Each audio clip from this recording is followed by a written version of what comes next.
আল্লাহ তাআলা বলে, বান্দা শোনো, মৃত্যুর যন্ত্রণা সত্য সত্যই আসবে, যেটার থেকে তুমি নিজেকে পলায়ন করছিলে, মরতে তুমি কখনোই চাচ্ছিলে না।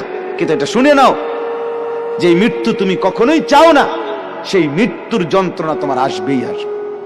সাকরাতুল মউত, হাত্তাকে এমনকি আল্লাহর নবী সাল্লাল্লাহু আলাইহি সাল্লাম পর্যন্ত ইন্তেকালের পূর্বে নবীজি হাদিসে স্পষ্ট আছে, আম্মা জান আয়েশা বলছেন, নবীজি সাল্লাল্লাহু আলাইহি সাল্লাম একটা বাটির মধ্যে পানি দিছে, আর নিজের পবিত্র ডান হাত মোবারক দিয়ে হাত দিয়া এই বাটির পানির মধ্যে চুবাইতেছিলেন, আর কপালের ঘাম মুছতেছিলেন নবীজি, আর বলতেছিলেন, লা ইলাহা ইল্লাল্লাহ ইন্না লিল মাউতি সাকারাত। আল্লাহ, আপনি ছাড়া আর কোন ইলাহ নাই, আহা মৃত্যুর তো বড়ই যন্ত্রণা। নবীজি বলতেছিলেন, খুদ রাসূল বলতেছে, যার কষ্ট হওয়ার কোনো কারণ নাই। শুধু আল্লাহ তাআলা দেখাচ্ছিলেন, বন্ধু আপনার উম্মতের হালাত কেমন হয়।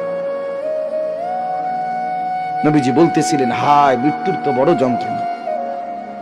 হযরত ফাতেমা রাদিয়াল্লাহু তাআলা আনহা, ওই হাদিসে আছে, ফাতেমা রাদিয়াল্লাহু তাআলা আনহা তখন কাঁদতেছিলেন, নবীজির মেয়ে, আর কাঁদতে কাঁদতে বলতেছিলেন, ওয়া কারাবাহ ইয়া আবাতা, আরবীয় আফসোসের বাক্য, হায় আমার আব্বা, না জানি আপনার কি কষ্ট হচ্ছে। আল্লাহর নবীর সাথে সাথে বলছে, লা ইয়া ফাতেমা, না না ফাতেমা, কষ্ট হচ্ছে না। লাইসা আলা আবিকাল কারব বাদা হাদাল ইয়াউমি আবাদা। সুবহানাল্লাহ। বললেন নবী, ফাতেমা শোনো, আজকে তোমার বাবার জিন্দেগীর কষ্ট সমাপ্ত হচ্ছে, আজকের পরে আর তোমার বাবার কোনো কষ্ট থাকবে না। 23 বছর আমি দিবানিশি মেহনত করছি, কষ্ট করছি, কাঁদছি, চোখের পানি ফেলছি, পাথরের আঘাত সয়েছি, পেটে পাথর বেঁধেছি, ক্ষুধার কষ্ট দান দান শহীদ করেছি, সারা দেহ রক্তাক্ত হয়েছে, আমার অনেক কষ্ট হয়েছে, ঠিক মতো ঘুমাই নাই, ঠিক মতো খানা খাই নাই, ঠিক মতো রাত্রিতে বিশ্রাম করি নাই, বিবিরে সময় দেই নাই, পরিবারকে সময় দেই নাই, কাউকে ঠিক মতো সময় দিতে পারি নাই, কিছুই করতে পারি নাই দুনিয়ায়। বিশ্রাম, সুখ, আনন্দ, উপভোগ শুধু মেহনতি করে গেছি, দিয়েই গেছি দাওয়াত, বলেই গেছি দুয়ারে দুয়ারে, দাঁড়ে দাঁড়ে, বারবার বারবার বারবার বারবার। নবীজি সাল্লাল্লাহু আলাইহি সাল্লাম কিতাবের মধ্যে আছে, আরবি কিতাবে তারিখে ইবনে খাল্লিকান, 4000 বার, 4000 বার শুধু আবু জেহেলকে কালেমার দাওয়াত দিয়েছে। বুঝে ধরে মিয়া, রাসূল সাল্লাল্লাহু আলাইহি সাল্লামকে চিনলেন তো নাই, অনর্থক ভালোবাসার এক অভিনয় করছি আমি, মুখে এক ফোঁটা দাড়ি নাই, এবারটা আশেক, সারা জীবন 60 বছর বয়স, এবারটা অনবিরি খায়, এবারটা নবীরে ভালোবাসে। আরে মিথ্যুক রে, কত বড় মিথ্যুক এটা। 1 মাস কইতে পারতো না টানা, 1 মাস, যে আমি টানা 1 মাস মেসওয়াক করছি, এটা বলতে পারবে না, এবারটা নবীরে ভালোবাসে, এবারটা গাইল্লায় অন্য করে।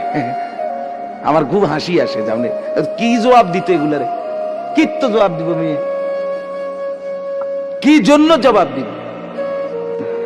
মৃত্যু তো খুব দ্রুত, আজ না হয় কাল, এবছর না হয় সে বছর, মরতে তো হবেই, আখিরাতে তো যেতেই হবে, কোনো সন্দেহ নেই। এজন্য বলতেছিলাম, আল্লাহর নবী সাল্লাল্লাহু আলাইহি ওয়াসাল্লাম বললেন যে আজকের পর থেকে তোমার বাবার আর কষ্ট থাকবে না। আমার বলার উদ্দেশ্য হলো সাকরাতুল মউত, মৃত্যুর যন্ত্রণা। প্রত্যেককে মৃত্যুর পূর্ব মুহূর্তে মৃত্যুর যন্ত্রণা সইতে হয়, ভীষণ যন্ত্রণা, ভীষণ ভীষণ। কিন্তু ঈমানদার সেই যন্ত্রণার মধ্যেই মজা পায়, মৃত্যুর সেই যন্ত্রণার মধ্যেই আনন্দ পায়। ঝাল তো খুব হয়েছে, কিন্তু স্বাদও তো লাগতেছে, ঠিকই না বলেন?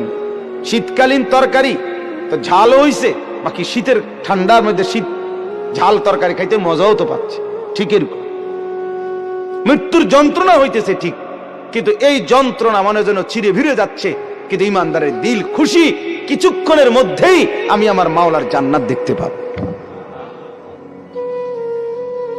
এটা তখন তাকে সব কষ্ট ভুলায় দেয়, সব কষ্ট ভুলায়। এজন্য হাদিসে আছে নবীজির মৃত্যুর যন্ত্রণা তো হচ্ছে মৃত্যুর সময় আল্লাহর নবী জবানে কি বলতেছিলেন, আল্লাহুম্মা রফিকাল আলা, আল্লাহ আমি পরম বন্ধু, শ্রেষ্ঠ বন্ধু আপনি মাওলার সান্নিধ্যেই যেতে চাই। তার মানে যেন আল্লাহ তাআলা বুঝাইছেন বন্ধু মরবেনও না, আমাকে আর পাবেন কেমন, মরতে তো হবেই, আসতে তো হবেই আমার কাছে। একটা মজার উদাহরণ শুনেন, আমরা কিতাবে পড়ছি ইব্রাহিম আলাইহিস সালাম, ওনাকে মালাকুল মউত আজরাইল ওনার জান কবজ করার জন্য আসছে। তা আসার পরে আজরাইল জি বলছে, হে আল্লাহর নবী ইব্রাহিম, আমি আসছি আপনার জান কবজ করতে, আপনি যাবেন? ইব্রাহিম আলাইহিস সালাম তখন মালাকুল মউত আজরাইলকে বলছে, আজরাইল কি বললা এটা? আচ্ছা তুমি আল্লাহকে একটা কথা জিজ্ঞেস করো, গিয়া যাও, একটা প্রশ্ন আমার। বলছে কি বলেন? তখন ইব্রাহিম আলাইহিস সালাম বলছে আল্লাহকে তুমি গিয়া বলো, আয়াকবিজুল খলিলু রূহা খলিলিহি, কয় বন্ধু আরেক বন্ধুর কি জান কবজ করে? বন্ধু কি বন্ধুরে মাইরা ফেলে? কসাইডে কইতে কও, মানে আমি না আল্লাহর বন্ধু, তা বন্ধু কেমনে বন্ধুর মাইরা লায়? এটা কেমন কথা? আজরাইল গেছেন, আল্লাহ তাআলাকে শুনাইছেন, আল্লাহ তো শুনছেই, তো আল্লাহকে বলছে রব্বুল আলামিন, ইব্রাহিম তো এটা বলছে, কি বলতাম? তো আল্লাহ তাআলা ফেরত আরেকটা কথা বলছে যে আজরাইল তুমি গিয়ে এটা বলো ইব্রাহিমকে। এবার দেখো কি কয়। আজরাইল আসছে, আয়েশা বলতেছে আল্লাহ বলছে আপনাকে জবাবে, আয়াকরাহুল খলিলু লিকা খলিলিহি, বন্ধু কি বন্ধুর সাক্ষাৎ পেতে চায় না? বন্ধু কি বন্ধুর মোলাকাত পছন্দ করছে না? বন্ধুর সাক্ষাতে যাবেন না? ইব্রাহিম আলাইহিস সালাম সাথে সাথে বুঝে ফেলছে, হায় এটা তো আসলে মৃত্যু না, এটা তো আমারে মেরে ফেলা না, এটা তো আমার রূহ কবজ না, বরং আমাকে তো আমার মাওলার সাথে মিলায়া দেওয়া। তখন সাথে সাথে উনি বলছে, ইকবিদ রূহি আল আন ইয়া মালাকাল মউত, হে আজরাইল মালাকুল মউত, এখন আমার রূহ কবজ করো, আমি বন্ধুর কাছেই যেতে চাই। তাহলে সাকরাতুল মউত, মৃত্যুর যন্ত্রণা সহজ হয়, লাঘব হয়, আসানি হয় যদি কোনো মৃত্যু পথযাত্রী মুমূর্ষ ব্যক্তির সামনে সূরা ইয়াসিন তেলাওয়াত করে। আমার বাপ সুন্নত, সুন্নত মৃত্যুর আগে, মৃত্যুর পূর্ব মুহূর্তে কোন বান্দার জন্য কোরআন থেকে পড়া, এটাই হলো মূলত সুন্নত, এটাই সুন্নত। মৃত্যুবরণ করবার পরে পড়া এটা সুন্নত না, এটা সুন্নত না। মৃত্যুবরণ করার আগে পড়া সুন্নত। এরপরে বলে তো কখনোই পড়ানো না, সেটা হলো স্বাভাবিকভাবে আমার আব্বার জন্য আমি দোয়া করব, তার জন্য কোরআনুল কারীম পড়ে পড়ে দোয়া করা, সেটা তো হলো সব সময়ের আমল আমার। কিন্তু এটাকে একটা রসম বানায় নেওয়া, নির্দিষ্ট নিয়ম বানায় নেওয়া, মরছেন তো এইবার 10 জন দিয়ে এবার নির্ধারিত পদ্ধতিতে নির্দিষ্ট এই সময়ের ভিতরেই পড়াইতেই হবে, দোয়া পড়াইতেই হবে, খতম পড়াইতেই হবে, এর মাধ্যমে তাকে কবরবাসীর বা মৃত ব্যক্তিটার উপকার পৌঁছাইতেই হবে। এখন এভাবেই, এটাই নিয়ম, এটাই সিস্টেম, এটা সুন্নত না। এটা কি না বলেন না?